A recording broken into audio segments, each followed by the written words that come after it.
శైలు बात కేశవు समझ में आ गई ఎవరికీ अब रोना बंद करो కనపడకుండా పొదల్లో मुझे माफ कर కూర్చుని दो। ముచ్చట్లు పెట్టుకుంటున్నారు. కాని వాళ్ళ వెనుక వాళ్ళ కుటుంబం మొత్తం నిలబడి వాళ్ళు మాట్లాడుకునే ప్రతి దరిద్రమైన మాటను అసలు రంగును వింటున్నారని వాళ్ళకి అసలు తెలియదు. పొదరిల్లు సీరియల్ ఈరోజు ఎపిసోడ్లో డ్రామా కన్ఫ్యూజన్ రివెంజ్లతో ఒక పెద్ద పేలుడే జరిగింది. ఇది చూస్తే మీ అందరికీ మైండ్ బ్లాక్ అయిపోతుంది. కథ పార్క్లో మొదలవుతుంది.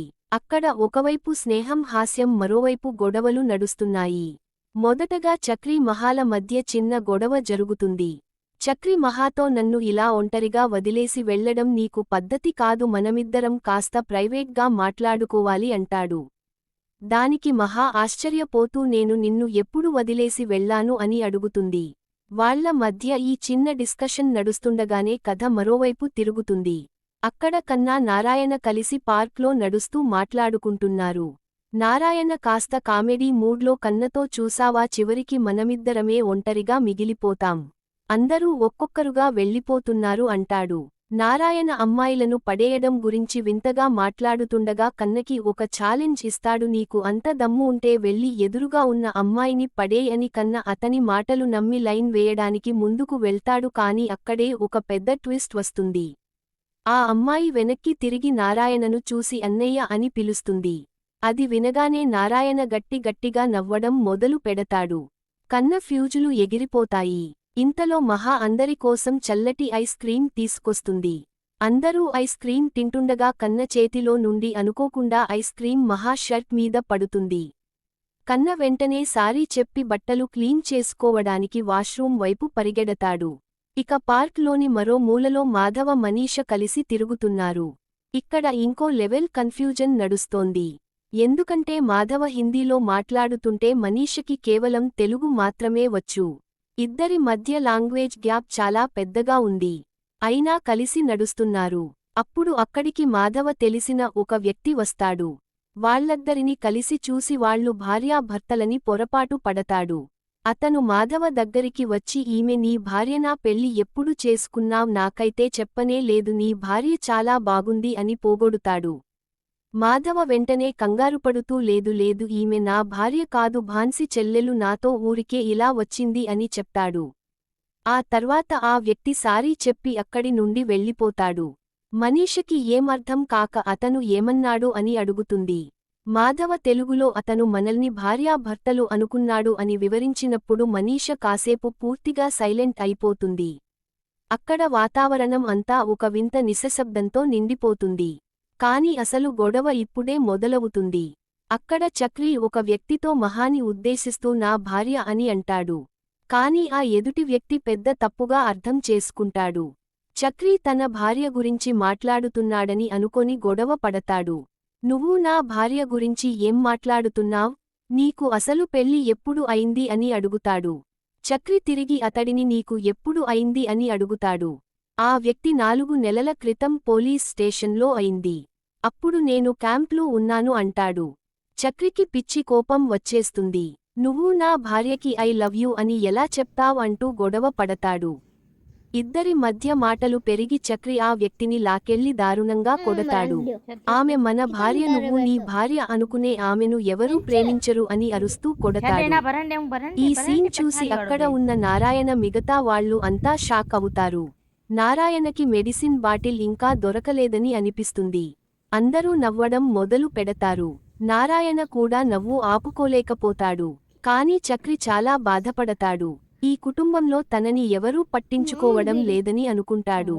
అందరూ కలిసి ఎంజాయ్ చేస్తుంటే పార్క్కి వచ్చి ఈ గొడవల ఏంటి అని ఫీల్ అవుతాడు.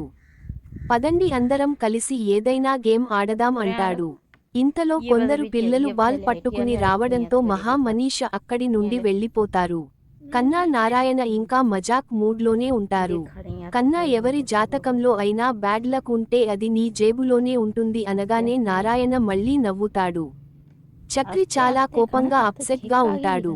కన్నాతో ఎలా మాట్లాడాలో అర్థం కాక బాధపడతాడు. నారాయణ సలహా ఇవ్వబోతే ఇప్పటివరకు ఇచ్చిన సలహాలు చాలు, నాకేం వద్దు అని చక్రి కోపడతాడు. అదే సమయంలో మహా అక్కడికి వచ్చి కన్నని ఐస్ క్రీం కావాలా అని అడుగుతుంది. కన్న అవునగానే మహా ఐస్ క్రీం కోసం వెళ్తుంది. కన్న వెంటనే చక్రికి ఒక అదిరిపోయే ఐడియా ఇస్తాడు. అన్నయ్య నువ్వు ఇప్పుడే వదిన మహా వెనుక వెళ్ళు కలిసి ఐస్ క్రీం తింటూ కాస్త ఒంటరిగా టైం స్పెండ్ చేయి నీ మనసులో ఉన్నదంతా క్లియర్గా చెప్పే అంటాడు. చక్రికి ఆ మాట నచ్చి వెంటనే మహా వెనుక వెళ్తాడు. మరోవైపు మనీష మహాతో నడుస్తూ ఒక అమాయకమైన ప్రశ్న అడుగుతుంది. అసలు భార్య అంటే ఏంటి అని మహా నవ్వుతూ భార్య అంటే భార్యే అని చెప్తుంది. మనీష ఆ మాటను మామూలుగానే వింటుంది కానీ ఈ ప్రశ్న వెనుక కథలో ఒక పెద్ద ట్విస్ట్ దాగి ఉంది. ఇప్పుడు ఈరోజు ఎపిసోడ్లోని అత్యంత షాకింగ్ ట్విస్ట్కి వద్దాం. పార్క్కి అవతలి వైపు శైలు కేశవ్ కలిసి నడుస్తున్నారు. శైలు కేశతో సినిమాల్లో లాగా చేతిలో చెయ్యి వేసి నడవాలని కోరుకుంటుంది. నువ్వు వేరే అమ్మాయిని చూసినప్పుడు అక్కడి నుండి ఎందుకు పారిపోవు అని కంప్లైంట్ చేస్తుంది. దానికి కేశవు చాలా ఆటిట్యూడ్తో నిజంగా ప్రేమించేవాళ్లు ఇలాగే ఉంటారు అంటాడు. శైలు ఇంకా మాట్లాడుతూ ప్రేమలో అమ్మాయిల కోసం అన్ని కొనాలి, రీఛార్జ్ చేయించాలి, షాపింగ్ చేయించాలి అంటుంది. కానీ కేశ ముఖం మీదే నో చెప్పేస్తాడు. నేను ఇలాంటి పిచ్చి ఖర్చులు చేయను, నీకు కావాలంటే నువ్వే చేసుకో అంటాడు. శైలు కాస్త అలిగినా వాతావరణాన్ని రొమాంటిక్గా మార్చడానికి పద మనం ఆ పొదల్లోకి వెళ్దాం, అక్కడ మనల్ని ఎవరూ చూడలేరు అంటుంది. కేశవ్ కాస్త భయపడుతూ అందరూ ఉన్న చోటే ఉండాలి కదా అన్నా శైలు వినకుండా అతడిని పొదల్లోకి లాకెళ్తుంది. ఇద్దరు అక్కడ ఒక బండరాయిపై కూర్చుంటారు. శైలు నకరాలు చూపిస్తూ నీకు నేర్పించడం నా వల్ల కాదురా, నా తల పట్టుకొని నీ వైపు తిప్పుకో అంటుంది. కేశ ముందుకు రాగానే శైలు ప్రేమగా తన తలను కేశ భుజంపై పెడుతుంది.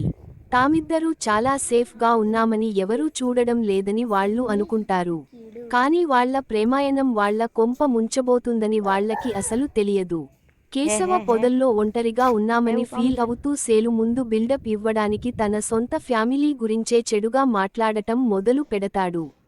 మా చక్రిగాడు ఉన్నాడు కదా, వాడు ఈ మధ్య చాలా దరిద్రంగా ప్రవర్తిస్తున్నాడు. వాడు చాలా చెడ్డవాడు, చదువులో కన్నకంటే చాలా వెనుకబడి ఉన్నాడు, వాడికి అసలు బుర్ర లేదు. అందుకే వాడు తన డిగ్రీ కూడా కంప్లీట్ చేయలేకపోయాడు అంటాడు. యేసఫ్ చక్రిని ఘోరంగా ఇన్సల్ట్ చేస్తూ ఈ ప్రపంచంలోనే అత్యంత వేస్ట్ కాండిడేట్ ఎవరైనా ఉన్నారంటే వాడు చక్రినే, వేస్ట్ గాళ్ల పోటీ పెడితే వాడు నెంబర్ 1 వస్తాడు. వాడు సేమ్ నారత్ లాంటోడు, మా ఇంట్లో విషయాలన్నీ అందరి ముందు లీక్ చేసేశాడు. మా అన్నయ్య జాలి గుణం వల్ల వాడు బతికేస్తున్నాడు తప్ప వాడు ఎప్పుడూ ఒక మంచి పని చేయలేదు. వాడు మా అత్త కూతుర్ని పెళ్లి చేసుకుని ఉంటే బాగుండేది, కనీసం ఇంట్లో అయినా పడి ఉండేవాడు అని వాగుతాడు. శైలు ముందు తనని తాను గొప్పగా చూపించుకోవడానికి కేశవ చక్రని ఫ్యామిలీని అంతలా నీచంగా మాట్లాడుతుంటాడు. వాడు ఒక అల్టిమేట్ వేస్ట్ గాడు అని గట్టిగా అంటాడు. కానీ ఫ్రెండ్స్, అసలైన షాక్ ఇక్కడే తగులుతుంది. కెమెరా అలా తిరగగానే ఆ పొదలకు సరిగ్గా వెనుక చక్రి కన్నా పెద్ది నారాయణ దాక్కుని ఉండడం కనిపిస్తుంది. వాళ్లు యాదృచ్ఛికంగా అక్కడికి వచ్చి కేశవు నోటి నుండి వచ్చిన ప్రతి దరిద్రమైన మాటను వినేస్తారు. సొంత తమ్ముడే ఇంత నీచంగా మాట్లాడుతుంటే వాళ్ల రక్తం మరిగిపోతుంది. చక్రి కోపం ఆకాశాన్ని తాకుతుంది. కన్న ముఖం కోపంతో ఎరబడిపోతుంది. వాళ్లు ఇక భరించలేక వెంటనే పొదల వెనుక నుండి బయటపడి కేశవ శైలుల ముందు నిలబడతారు. అకస్మాత్తుగా తన ఫ్యామిలీ మొత్తాన్ని ఎదురుగా చూసేసరికి కేశవు కాళ్ల కింద భూమి కదిలిపోతుంది. వాడి ఫ్యూజులు అవుట్ అయిపోయి నోట మాట రాదు. శైలుసిని కూల్ చేయడానికి నీ చక్రి భార్య మంచిదా అని వింతగా అడుగుతుంది. కానీ అక్కడ ఉన్న కోపానికి ఆ మాట ఎవరూ పట్టించుకోరు. కేసు భయంతో వణకుతూ పెద్దవాళ్లు ఎప్పుడూ కోప్పడుతుంటారు.